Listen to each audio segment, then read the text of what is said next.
Welcome back once again friend हमारे इस प्यारे से प्लेटफॉर्म पे जिसका नाम है त्रिशांत एकेडमी। और दोस्तों, आज मैं आपका मिश्रा सर लेकर आया हूँ आपके लिए from the theory of Nikola Tesla. जी हाँ, know about the alternating current. जी हाँ दोस्तों, on behalf of Rohini institute मैं आपका मिश्रा सर आपको बताऊंगा आज कि अल्टरनेटिंग करंट क्या होता है। और जो उसके फादर हैं निकोला टेस्ला, वो आपको अपनी थ्योरी से ब्रीफ में बता चुके हैं कि आखिरकार अल्टरनेटिंग करंट और डायरेक्ट करंट में क्या अंतर है। तो आज हम पूरा डिटेल में एनालिसिस करेंगे। और दोस्तों, वीडियो स्टार्ट करने से पहले मैं आपसे रिक्वेस्ट करता हूं कि प्लीज़ अपने फ्रेंड सर्किल, अपने छोटे भाई बहनों को ये वीडियो की लिंक ज़रूर शेयर कर दें ताकि उनको भी इसकी पूरी थ्योरी अच्छी तरह समझ में आ जाए। तो चलिए दोस्तों, स्टार्ट करते हैं। सबसे पहले मैं आपको ये बताऊंगा कि आखिरकार हम क्या डिस्कस करने वाले हैं। दोस्तों, मैं आपको बताऊंगा कि definition of AC that is alternating current क्या होता है। फिर मैं बताऊंगा आपको कि why the alternating current generates more current than DC current. मतलब अल्टरनेटिंग करंट जो होता है वो ज़्यादा करंट क्यों प्रोड्यूस कर पाता है डायरेक्ट करंट के कंपैरिजन में। ठीक है, some important term related to the alternating current. उसके बाद हम बात करेंगे इसके एप्लीकेशंस और इसको कैसे जनरेट करते हैं, वो भी हम बात करेंगे।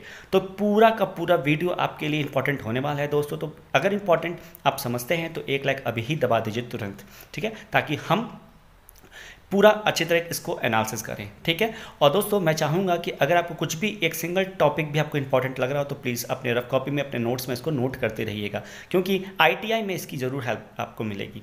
राइट, चल देखिए, definition of the alternating current. Alternating current is a electric current. ये इलेक्ट्रिक करंट है which periodically reverse the direction and changes its magnitude continuously with time.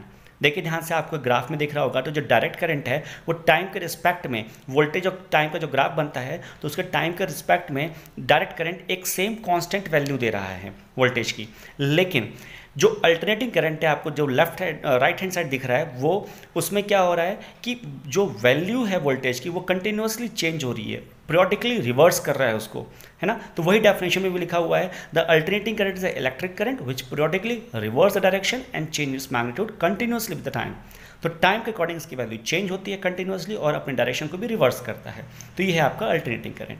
चलिए अब आगे मूव ऑन करते हैं। अब दोस्तों आपको बताता हूँ, the alternating current usually change in its both the value and the direction। मतलब इसकी वैल्यू को एज वेल एज की डायरेक्शन को, दोनों को ये चेंज करता है। The current increases from zero, ये जीरो से इंक्रीज करता है to some maximum level that is peak level and then it is drop back to the zero. और फिर when it flow in the one direction, जब एक direction जाता है तो ये जीरो से स्टार्ट करता है और मैक्सिमम लेवल तक जाता है, फिर ये जीरो पे आता है। Then in the same pattern it repeat as it flow in the opposite direction. Opposite direction में भी ये मैक्सिमम पीक लेवल नेगेटिव में जाता है और फिर पीक लेवल पे जाके ये रिटर्न बैक होता है और वापस जीरो पे आता है। तो इस तरीके से एक पॉजिटिव और एक नेगेटिव मिला के इसकी एक साइकिल होती है। The type of AC voltage source can be determined by the wave form in which the current is increased and decreased in a particular manner। मतलब ये type of AC voltage source होता है, ये जो हमारा voltage को change कर रहा है, एक बार इंक्रीज हो रहा है, फिर डिक्रीज हो रहा है, फिर इंक्रीज हो रहा है, फिर डिक्रीज हो रहा है। तो ये पर्टिकुलर पैटर्न को फॉलो कर रहा है। अगर मैं बात करूं आपके, तो क्या different type of wave form होती है हमारे अल्टरनेटिंग करंट में? क्या जरूरी है ये सेमी सर्कुलर ही रीजन बनाता है जो अभी आपने प्रीवियस देखा? तो क्या केवल ये सेमी सर्कुलर रीजन से ही एक बार अप और एक बार डाउन हो रहा है? तो इसको समझने से पहले दोस्तों मैं आपको एक बार फिर से बताना चाहूँगा कि आखिरकार अल्टरनेटिंग करंट होता क्या है। मतलब क्या होता है, जैसे डायरेक्ट करंट में तो स्ट्रेट लाइन हो गया, अल्टरनेटिंग करंट में होता है कि वो अपना पैटर्न को रिपीट कर रहा है। वन साइकिल क्या हुआ, मतलब एक पॉजिटिव और एक नेगेटिव, लेकिन वन साइकिल के बाद वो फिर से वही साइकिल रिपीट कर रहा है।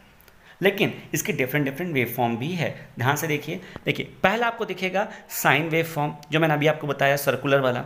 लेकिन ट्रायंगुलर में क्या होता है दोस्तों, ये एक ट्रायंगुलर शेप कवर करता है। तो एक अपराइट ट्रायंगल है, एक डाउन राइट ट्रायंगल है, फिर एक अपराइट है, फिर एक डाउन ट्रायंगल है। तो अपराइट और डाउन एक कॉम्बिनेशन मिला के वो एक साइकिल कवर करता है, फिर से वो अपराइट और एक डाउन ट्रायंगल को मिला के वो सेकेंड ट्रायंगल कवर करता है। तो इस तरीके से वो सेकेंड साइकिल हुआ।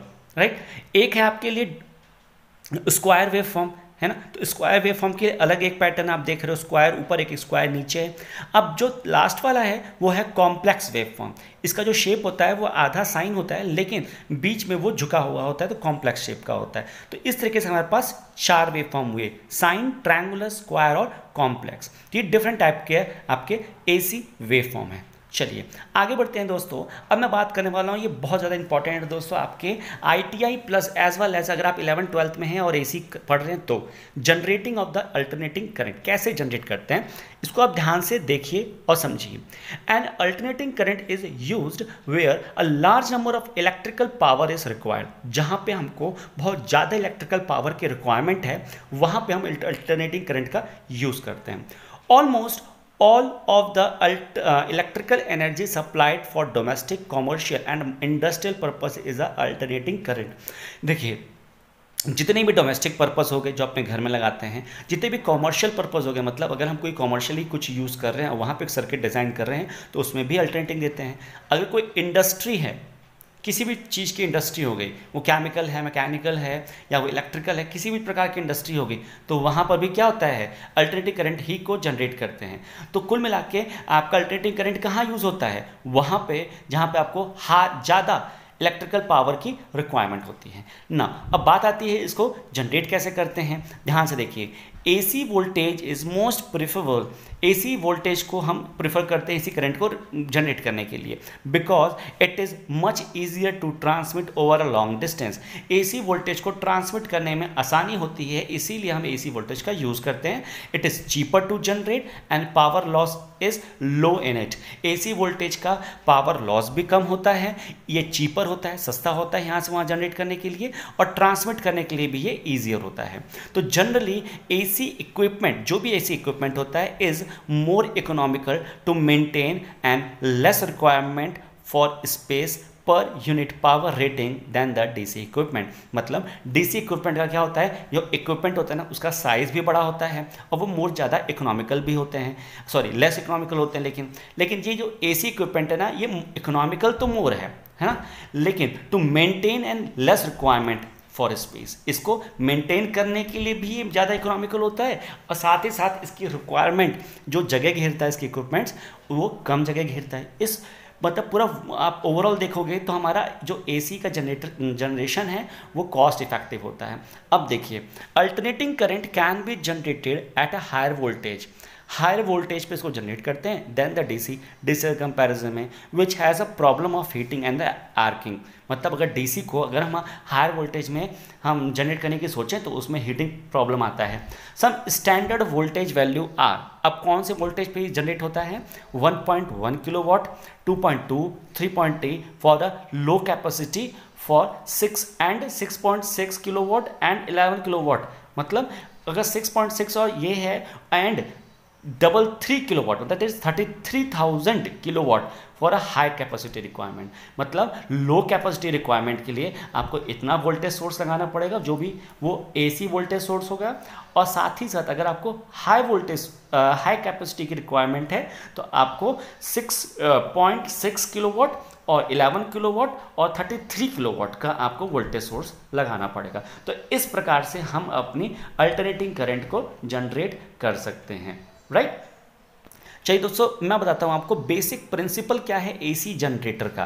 तो अगर हम AC जनरेटर का यूज़ कर रहे हैं ना AC करंट को बनाने के लिए, तो उसका बेसिक प्रिंसिपल क्या है, तो मैं आपको बेसिक प्रिंसिपल थ्योरेटिकल के नहीं, with the help of diagram बताऊंगा आखिरकार बेसिक प्रिंसिपल है क्या इसका। देखिए, the basic method of obtaining the AC is by use of a AC generator called a alternator. मतलब ऑल्टरनेटर नाम का इसका एक डिवाइस होता है जिसको बोलते हैं AC जनरेटर, ठीक है। उसी के हेल्प से आप AC करंट को ऑब्टेन कर सकते हैं। And AC generator is a machine that use magnetism generator principle. Magnetism generator principle का यूज करके हम AC जनरेटर की हेल्प से AC को प्रोड्यूस करते हैं। Simply it is stated that a voltage is induced in the conductor when the conductor is moved in the magnetic field. मतलब जब हम मैग्नेटिक फील्ड के प्रेजेंस में कंडक्टर को मूव करते हैं तो उस कंडक्टर के अंदर एक इंड्यूस्ड वोल्टेज प्रोड्यूस हो जाता है, and the conductor cuts the line of the magnetic force. Then in a magnetic field around the conductor tends to set electron in a motion. अब उस induced EMF की वजह से होता क्या है कि जो भी इलेक्ट्रॉन है वो एक डायरेक्शन में अलाइन हो जाते हैं, और द डायरेक्शन में अलाइन हो गए तो उससे होगा क्या, the figure shown in the basic generator principle. अब मैं आपको एक बगल में भी फिगर आएगी आपके नेक्स्ट स्लाइड में, तो उसमें आपको पता चलेगा कि आखिरकार ये चीज़ हो कैसे रही। मतलब जब भी किसी कंडक्टर को आप मैग्नेटिक फील्ड में रखते हो तो इंड्यूस्ड वोल्टेज प्रोड्यूस होता है। ये देखिए, ये क्या है, ए बी सी डी।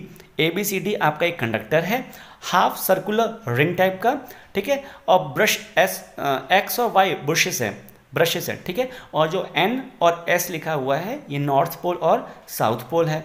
तो इन दोनों पोल के बीच, मतलब इन दोनों पोल में मैग्नेटिक फील्ड प्रोड्यूस हो रही होगी, इन्हीं के बीच में हम अपना कंडक्टर को रखते हैं, और जैसे ही कंडक्टर इन दोनों के फील्ड में आता है वो मैग्नेटिक फील्ड को क्रॉस करता है और आपकी वोल्टेज प्रोड्यूस हो जाती है। तो इस प्रकार आपने देखा कि हमने कैसे एसी करंट को जनरेट किया। तो thanks for watching to all my dear viewers. तो अगर आपको मेरा ये वीडियो अच्छा लगा तो प्लीज़ दोस्तों लाइक ज़रूर कीजिएगा, और अगर आप नए हैं तो सब्सक्राइब कीजिए। अगर आप पुराने ही हैं तो बेटा प्लीज़ वीडियो को जितना हो सके उतना शेयर कीजिए अपने फ्रेंड सर्किल में, अपने छोटे भाई बहनों में, क्लासमेट्स में, और बताइए उनको कि आखिरकार ये एसी करंट कैसे जनरेट होता है, क्या इसके प्रिंसिपल है, निकोला टेस्ला ने इसको कैसे बताया। नेक्स्ट वीडियो में आपको ज़रूर बताऊंगा कि आखिरकार एसी करंट और डीसी करंट में डिफरेंस क्या है, कौन कितना डिफर एक दूसरे से। तो ठीक है दोस्तों, मिलते हैं नेक्स्ट वीडियो धमाकेदार सेशन में, तब तक के लिए take care and bye bye.